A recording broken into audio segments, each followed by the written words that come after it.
Iran పైన యుద్ధం ముదిరి పాకానబడింది.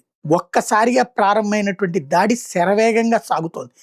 ఏకంగా ఇరాన్‌కి సంబంధించినటువంటి ఒక మంత్రినే లేపడేశారు. ఇరాన్ రక్షణ మంత్రి అమీర్ హతామి హతమయ్యాడు. ఇజ్రాయెల్ క్షిపణి దాడిలో టార్గెట్ చేసి లేపేసింది. టెల్ అవీవ్, హైఫా పట్టణాలని నాశనం చేసేస్తామని ఈసారి బెదిరించినందుకు గాను ఆయన్నే 72 మంది కన్యల దగ్గరికి పంపించింది. ఇరాన్‌లోని జడ్జి గులాం హుస్సేన్ మొహిసిని ఎజేయిని కూడా లేపేసింది.